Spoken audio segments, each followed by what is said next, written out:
La injuria renal aguda es un grupo de distintas condiciones que tienen como característica común la disminución súbita de la función renal que se pone en evidencia por el aumento de la creatinina en sangre y o por la disminución de la diuresis. Es un problema creciente que se asocia con riesgos adversos en los resultados de salud en cuanto a rehospitalización, mortalidad tanto a corto como a largo plazo, posibilidad de eventos cardiovasculares y desarrollo y progresión de enfermedad renal crónica. Es habitual que el deterioro de la función renal se produzca rápidamente en horas o días, habitualmente dentro del contexto de otra enfermedad aguda o grave, bajo un amplio espectro de lesiones y sin que se generen síntomas específicos. Clásicamente se ha descrito la acumulación de productos de desechos, electrolitos y fluidos que origina sobrecarga de volumen, trastornos dependientes de hipercalemia, acidosis metabólica, hipohipernatremia, aparición de complicaciones urémicas como encefalopatía, pericarditis, prurito o sangrado, y además el agregado de la toxicidad por drogas que se acumulan cuando tienen metabolismo renal. Pero además hay que tener en cuenta la disfunción que se produce en los órganos extrarrenales dependientes de la sobrecarga de volumen y el edema difuso, sistema nervioso central, en corazón, en pulmón, en los diferentes órganos. La disfunción multiorgánica, fundamentalmente a través del aumento de mediadores inflamatorios, disfunción endotelial y el aumento del estrés oxidativo. Existe una amplia variabilidad entre las distintas poblaciones y grupos reportados respecto a la incidencia, las causas y el pronóstico de la injuria renal aguda. No es lo mismo si hablamos de población rural o urbana, no es lo mismo en los distintos grupos etarios. Puede haber algunas variaciones dependientes del sexo, como por ejemplo en las causas de obstrucción urinaria o en patologías relacionadas con el embarazo. La presencia de algunas comorbilidades también puede modificar estas características. Y finalmente el desarrollo en la comunidad o intrahospitalaria, es decir, en pacientes internados. Tiene una incidencia global de alrededor del 23% del total de las internaciones, siendo más frecuentes en niños, en pacientes críticos y en países ubicados al sur del Ecuador. Las causas de injuria renal aguda van a depender fundamentalmente de su origen, si es en la comunidad o hospitalaria. En un estudio publicado en el año 2019, donde se valoran las distintas causas en Latinoamérica, se encontró que en la comunidad es más frecuente la deshidratación como causa y las nefropatías en general, y los DAINES y los IECAS como drogas nefrotóxicas más relacionadas. Y en aquellos pacientes ingresados, la causa de IRA más frecuente fue hipotensión, seguida de insuficiencia cardíaca y sepsis. Y las drogas más frecuentemente asociadas son aminoglucósidos y vancomicina y contraste iodado. El pronóstico está estrechamente relacionado con la severidad de la falla renal, siendo la mortalidad del 50% en aquellos que requieren terapia de reemplazo renal, y también es peor según aumenta la edad en países ubicados al sur del Ecuador, con bajo PBI y bajo gasto en salud, en la sepsis como causa de injuria renal aguda, en el inicio intrahospitalario, en la presencia de oliguria y con el número de falla de órganos. Todo esto pone en evidencia que el pronóstico va a depender de la severidad del daño renal, del contexto clínico en el que se desarrolle, de las comorbilidades que acompañen, de la localización geográfica y de los recursos que posean el efector donde se encuentre internado el paciente. Recordemos que hasta hace no mucho tiempo no todos los efectores del tercer nivel contaban con la posibilidad de realizar diálisis a pacientes con falla renal grave, y aquel que no podía ser trasladado para recibir el tratamiento de reemplazo renal fallecía. Es así que la incidencia creciente de esta patología, la morbimortalidad elevada que la acompaña, el mayor riesgo de desarrollar enfermedad renal crónica y de eventos cardiovasculares y el elevado costo en salud hace que sea un problema mayor de salud pública por lo que es necesario conocer la realidad local para diseñar políticas de prevención y de tratamiento que sean adecuadas específicamente a la población que estamos tratando.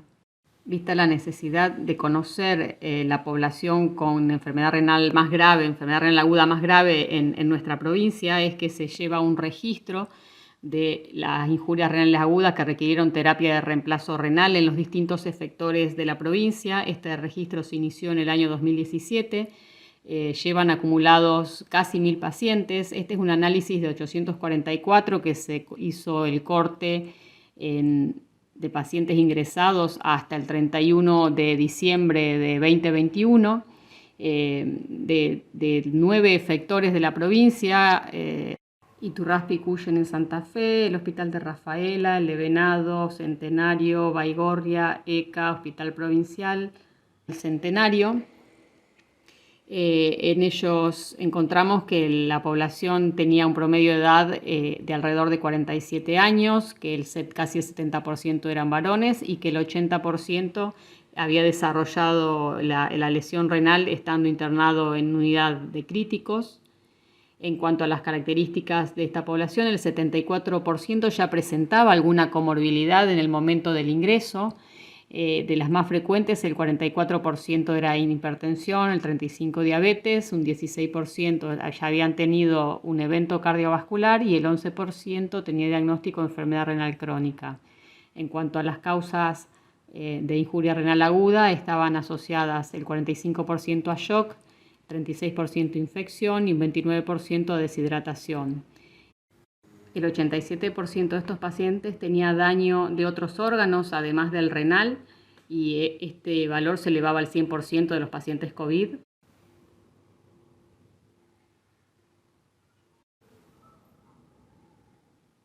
En cuanto a la terapia, el 84% recibió hemodiálisis intermitente, un 6% terapias lentas o híbridas y un 10% diálisis continua. Podemos decir que la injuria renal aguda es un hecho frecuente en nuestra población, que viene creciendo en los últimos años y con el mayor pico que se dio en el 2021 a expensas de los casos COVID, que es un grupo con una elevadísima mortalidad, especialmente en el grupo COVID, pero en los no COVID el 54% fallece dentro de los 30 días de iniciada la terapia de reemplazo renal, y que esta mortalidad sigue aumentando más lentamente, pero progresa incluso hasta el 5.º año, elevándose hasta el 71% de los casos. Hicimos el análisis de las variables asociadas a la mortalidad.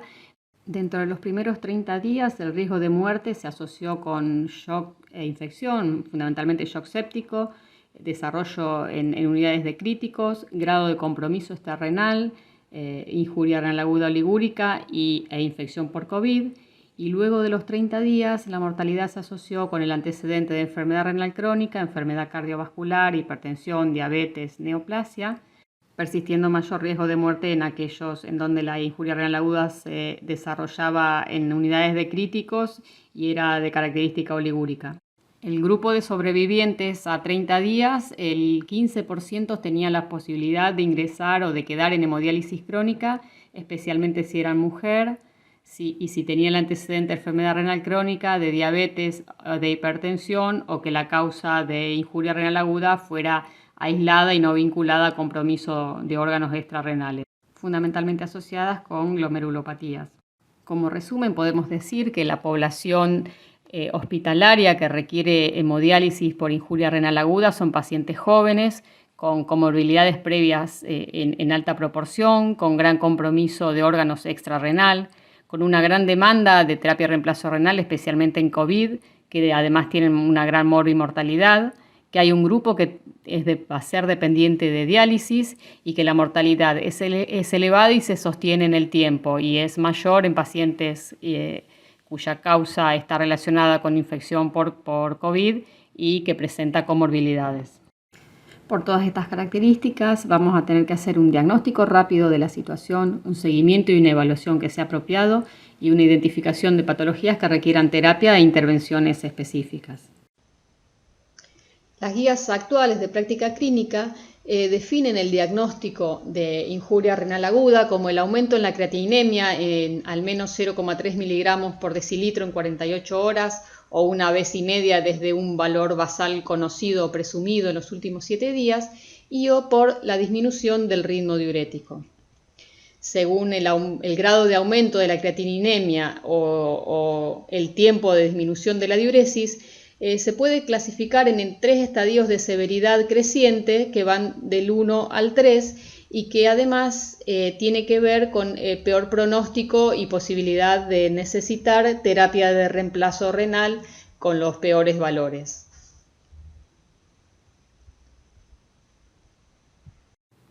Es importante recordar que todos los cambios en la creatinina y la diuresis no necesariamente son exclusivos de la patología renal y que no siempre representan una injuria renal aguda, por lo que deben interpretarse dentro del contexto clínico. Recordemos que podemos tener una creatininemia elevada sin cambio en la función renal, dependiente de una elevada ingesta de precursores o del bloqueo de la secreción tubular de creatinina con distintas drogas, que la diuresis puede estar disminuida como consecuencia del aumento de la hormona antidiurética, sobre todo si hay dolor en posoperatorios, sumado a una máxima reabsorción en pacientes que están hipovolémicos, lo mismo que una diuresis falsamente disminuida cuando usamos el peso real para calcular la diuresis en obesos. Por otro lado, podemos subdiagnosticar una injuria renal aguda debido a la interferencia de algunas sustancias con el método de dosaje de creatinina, con una creatinina cuya producción esté disminuida, como en pacientes hipoatróficos con hepatopatía o con sepsis, en pacientes que estén muy diluidos, donde la concentración sérica de creatinina esté diluida, o en el aumento fisiológico del filtrado glomerular que se produce en el embarazo. Hasta el momento, la única forma que tenemos en la mayoría de las situaciones clínicas de hacer diagnóstico de injuria renal aguda es a través de la presencia de oliguria o en el aumento de la creatinina. Sin embargo, recordemos que para que la creatinina aumente en sangre puede estar disminuido hasta un 50% del filtrado glomerular, por lo cual no es un marcador estrictamente precoz. Lo mismo puede pasar en la recuperación de la función renal, ya que los niveles de creatinina suelen ir retrasados respecto a la recuperación del filtrado glomerular. Hay distintos biomarcadores en estudio que actualmente prometen tener alguna mayor sensibilidad, sobre todo en estadios precoces, pero que todavía los trabajos realmente no han demostrado el beneficio de dosarlos en situaciones clínicas. Se menciona la proteinuria también, que puede ser un marcador anterior al aumento de la creatinina y que sí está relacionado con peor pronóstico, especialmente está estudiado en casos de injuria renal aguda postquirúrgica y en casos de COVID.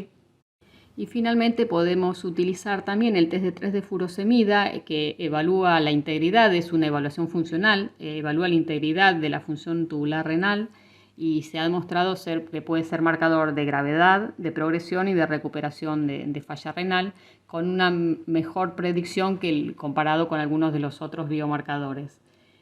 Para realizar el test de furosemida se administra un bolo de 1 miligramo kilo o 1,5 miligramos si estuvo usando previamente furosemida, y se ve la respuesta diurética dentro de las 2 horas siguientes, que debe ser mayor a 200 mililitros.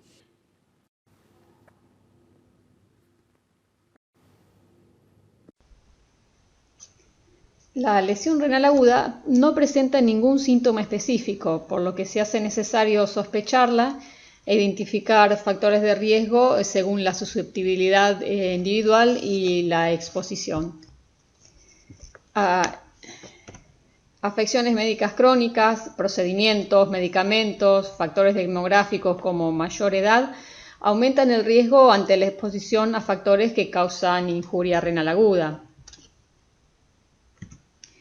Es por esto que medir la creatininemia durante el seguimiento es esencial para detectar el inicio de la injuria renal aguda, especialmente ante condiciones asociadas como deshidratación, nefrotóxicos, diuréticos y uso de inhibidores de la enzima convertidora de angiotensina o de los antagonistas del receptor de angiotensina 2.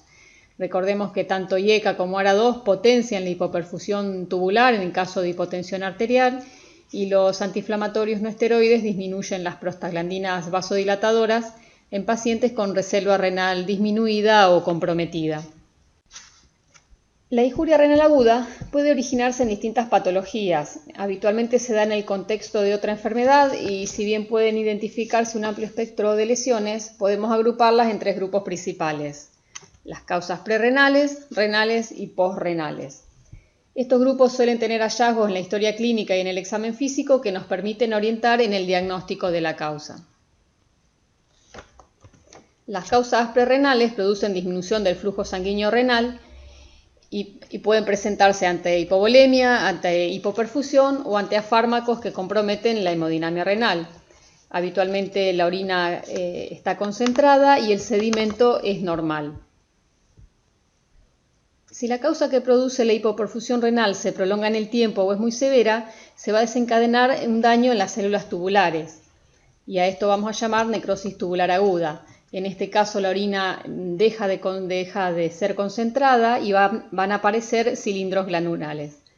Otras causas de enfermedad renal intrínseca están dadas por las vasculitis o las nefritis tubulointersticiales, las vasculitis sistémicas y aquellas asociadas a mieloma.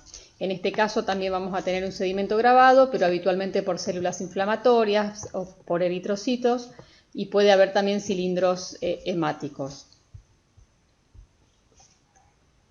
Finalmente, si se produce la obstrucción del flujo urinario, también vamos a producir una insuficiencia renal aguda. En este caso suele haber antecedentes de síntomas urinarios previos, la presencia de un globo vesical, la historia de litiasis o de neoplasia genitourinaria.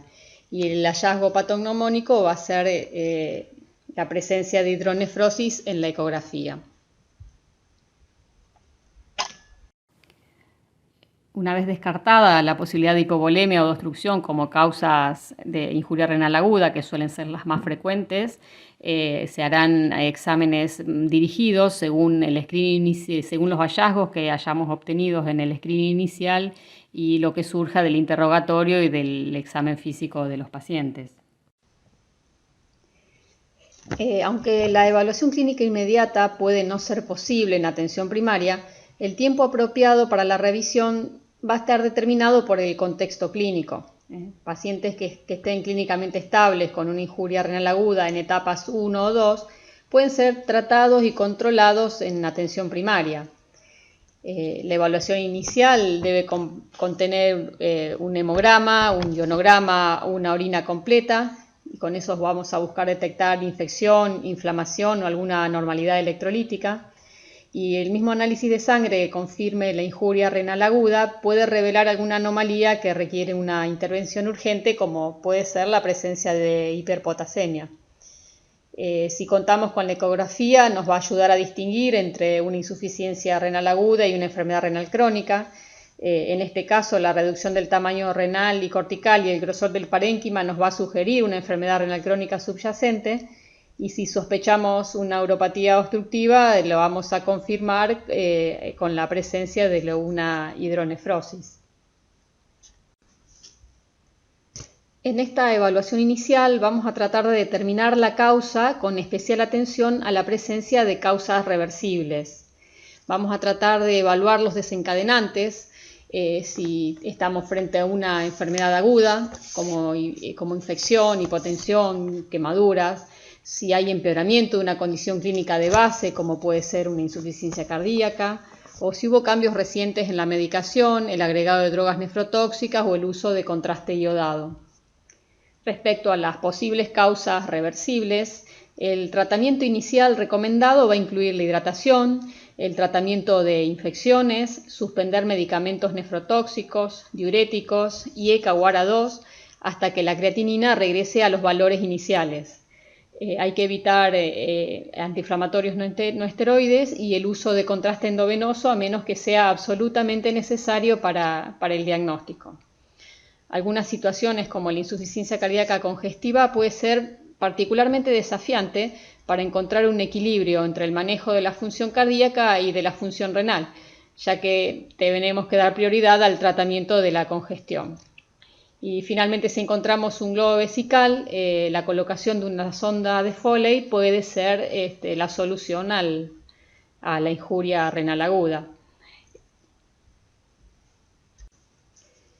Existen situaciones en las que vamos a tener que considerar una derivación de urgencia en pacientes que estén complicados, que tengan una enfermedad crítica, que no hayan respondido al tratamiento inicial que les realicemos, pacientes que tengan sintomatología urémica con trastornos del estado de conciencia, signos de encefalopatía, o aquellos que requieran una evaluación diagnóstica adicional para poder conocer la causa de la injuria renal aguda. Y vamos a considerar la derivación a nefrología si estamos sospechando una patología que requiere un tratamiento específico, como una vasculitis, una glomerulonefritis, cuando no nos queda clara la causa de la injuria renal aguda, cuando la injuria renal aguda es grado 3, en pacientes con antecedentes de enfermedad renal crónica grado 4 o 5 por la posibilidad de desencadenar un inicio de urgencia de terapia de reemplazo renal, y en aquellos pacientes que tengan el antecedente de ser trasplantados renales. En una situación ideal tendríamos que ser capaces de prevenir el desarrollo de IRA, especialmente en aquellos pacientes más vulnerables. La base va a ser la detección precoz a través de la monitorización de signos de empeoramientos en las condiciones clínicas de los pacientes, en el registro de signos vitales, el nivel de conciencia, la saturación de oxígeno en forma diaria, en la monitorización de la diuresis, el balance de los ingresos y los egresos. Las medidas generales para reducir el riesgo de IRA son la prevención y el tratamiento de la depresión de volumen y evitar sobre todo drogas nefrotóxicas y ajustarlas según función renal.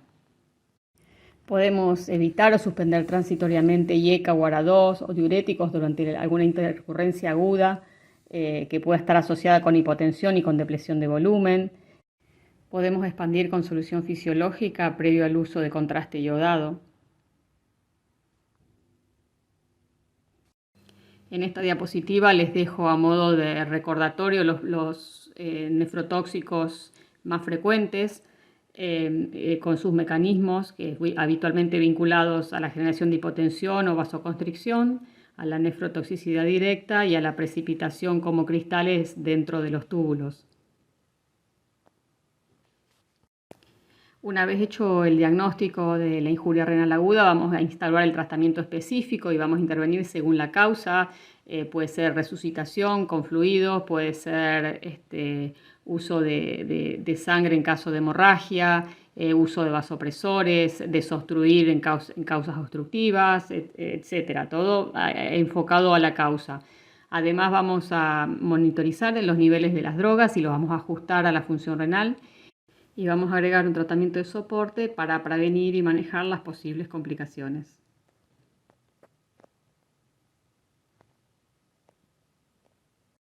En cuanto a la reposición de fluidos, recordemos que la hidratación también es una droga que vamos a indicarla en caso de hipovolemia, no solamente si existe oliguria, pero sin hipovolemia. El tipo de fluido preferido va a ser el de cristaloides, en pequeños bolos, en pequeñas cantidades, y no aplicar grandes volúmenes sin revisar diuresis horaria e ingresos en general, y hasta que se corrija la hipovolemia, no hasta que resolvamos la IRA, hasta que se recupere de la oliguria. El aporte de fluido debe detenerse cuando la oliguria persiste, y si se recupera la diuresis luego de la resucitación inicial, vamos a mantener un balance neutro a levemente negativo, porque probablemente haya quedado positivo en la resucitación.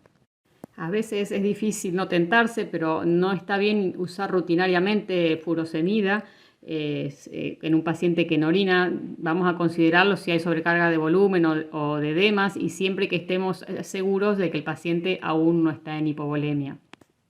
En aquellos pacientes ya con injuria renal aguda establecida y severa, siempre vamos a recordar el cuidado de sostén, con el mantenimiento de la nutrición, con el mantenimiento de los balances, con adecuado cuidado de los volúmenes y los electrolitos que pasemos. ¿Cuándo iniciar terapia de reemplazo renal? Recordemos que la diálisis no cura, que la diálisis es un tratamiento de soporte, que no existe una correlación entre la encefalopatía urémica y los niveles de uremia, que va a ser distinto para cada paciente. Y que la disfunción multisistémica inflamatoria tampoco corrige con la diálisis. No tenemos posibilidades de remover las sustancias proinflamatorias con la diálisis convencional. Generalmente la terapia de reemplazo renal se indica ante la falta de respuesta al tratamiento médico y en base a la condición global de un paciente, no un valor único y aislado de laboratorio. se suelen reconocer como causas habituales de inicio de terapia de reemplazo renal una hiperpotasemia refractaria, una acidosis metabólica severa, la presencia de síntomas urémicos, la sobrecarga de fluidos que no responde a diuréticos, el edema agudo de pulmón, pero siempre va a ser individualizado, va a depender de cada paciente. Hay pacientes que uno espera que empeore la función renal o que no recupere precozmente, entonces podemos iniciar terapia de reemplazo renal con valores de uremia y de creatinina más bajos incluso, o hay pacientes que esperamos que una vez que instauremos el tratamiento se pueda llegar a estabilizar o a mejorar y a lo mejor pueden tener valores mucho más elevados de uremia o de creatinina, pero podemos considerar esperar ya que creemos que puede llegar a responder con un tratamiento conservador. Bien, ¿y qué es la diálisis? Bueno, es una técnica de depuración extracorpórea de la sangre que suple parcialmente las funciones renales de excretar agua y solutos y de regular el equilibrio ácido-base y de electrolitos, pero que no suplanta las funciones endocrinas ni metabólicas, que consiste en interponer una membrana semipermeable entre dos compartimientos de líquidos, que uno es la sangre y otro es el líquido de diálisis. Para eso usamos un filtro o un dializador, y esa membrana permite que circulen agua y solutos de pequeño y mediano tamaño, pero no proteínas o células sanguíneas, entre los poros de la membrana, y por mecanismos físicos que son la difusión, es decir, el paso de solutos por gradiente de concentración, o la ultrafiltración o convección, que es el paso de sustancias por diferencias de presión, por un gradiente de presión entre los compartimientos, es que vamos a obtener la depuración tanto de líquido como de metabolitos de bajo peso molecular y iones. De la combinación de estos distintos mecanismos de difusión, de convección y de reposición, vamos a obtener las distintas técnicas de diálisis. En la ultrafiltración se extrae agua y solutos a través de la membrana semipermeable. En la hemofiltración, además de esta ultrafiltración, se hace una reposición con una solución particular según los solutos que queramos reponer. En la hemodiálisis, estos solutos van a pasar a través de la membrana semipermeable al líquido de diálisis. Necesita un líquido de diálisis. En las otras dos técnicas podemos no utilizar líquido de diálisis y solamente generar la salida de líquido y electrolitos por una diferencia de presión. Y en la hemodiafiltración, que sería la combinación de todos los mecanismos donde puede haber difusión, ultrafiltración y reposición.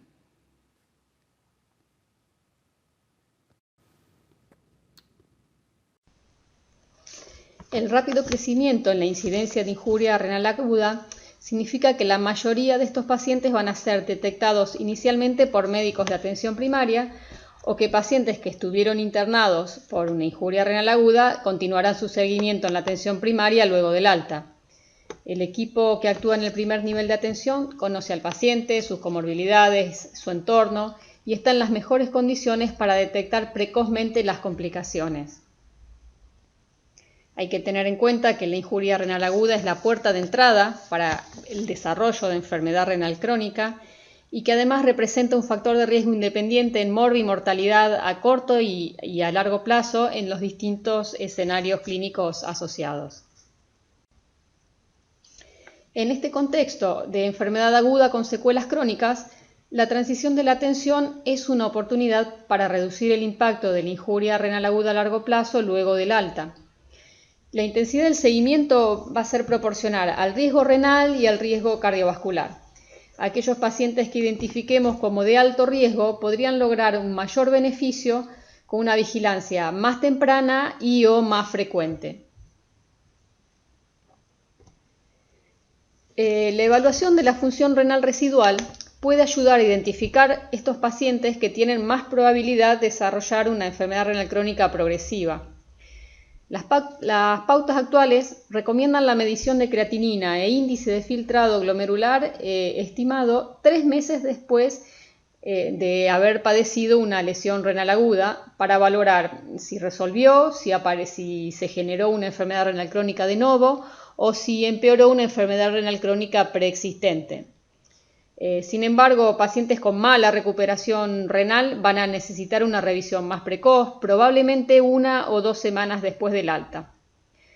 Respecto a la proteinuria, existe un fuerte consenso en que el cociente proteinuria-creatininuria o albuminuria-creatininuria, según lo que tengan disponible, debe evaluarse a los 3 meses para verificar la persistencia de lesión renal y el riesgo de progresión a enfermedad renal crónica. Estas pruebas se recomiendan que se continúen durante al menos 2 o 3 años, incluso cuando la creatinina ha vuelto a valores basales, porque podría proporcionar una mejor discriminación para predecir el desarrollo y la progresión a enfermedad renal crónica. Otro punto a tener en cuenta es el estado de salud de los pacientes. Aquellos con condiciones asociadas recurrentes o sin recuperación, pacientes frágiles, anémicos, con insuficiencia cardíaca, con neoplasias o cirrosis, probablemente deberían revisarse a la semana o a las 2 semanas después del alta. Otro tema de importancia en el seguimiento de estos pacientes que luego que hayan padecido una injuria renal aguda es el tema de los medicamentos. Según el curso de la injuria renal aguda y las comorbilidades que la acompañan, va a haber que decidir cuándo cambiar dosis, suspender o reintroducir algunos medicamentos que están afectados por la función renal o que son nefrotóxicos.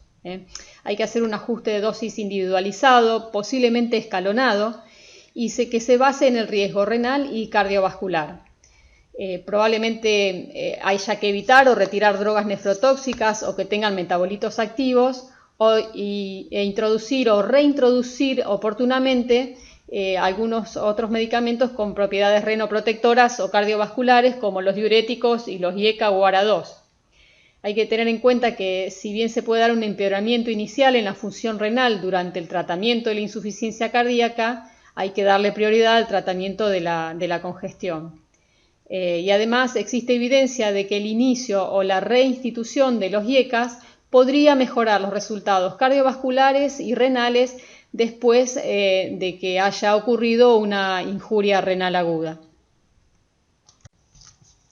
Un tema no menor en la optimización del manejo de la injuria renal aguda tiene que ver con la posibilidad de que el paciente pueda involucrarse en el cuidado de su salud renal.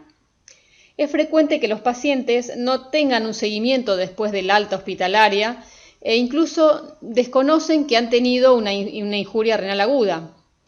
La comunicación del riesgo futuro a los que sobreviven a una injuria renal aguda daría la oportunidad de comprometerlos con conductas de autocuidado, optimizar otros factores de riesgo para enfermedad renal crónica y cardiovascular, adecuar la medicación y educar respecto a la prevención de futuros eventos.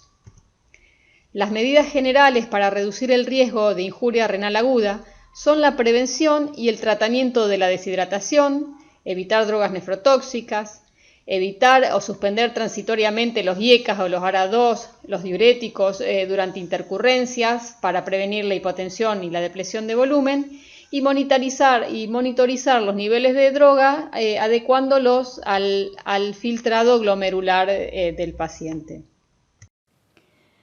A modo de resumen, vamos a decir que la injuria renal aguda es un síndrome clínico que se define por el aumento en la creatinina y o por la disminución de la diuresis, que es importante identificar a los pacientes en riesgo como clave en la prevención y el tratamiento precoz, que es necesario determinar la causa subyacente e identificar casos que necesitan una terapia específica y que la metodología de diagnóstico va a depender del contexto clínico. Y finalmente que el seguimiento basado en la estratificación de riesgos y en intervenciones educativas brinda una oportunidad potencial para disminuir el impacto negativo a largo plazo. Muchas gracias por participar en el curso. Les dejo mi dirección de correo electrónico por si surgen dudas o la necesidad de aclarar o de ampliar alguno de los temas tratados.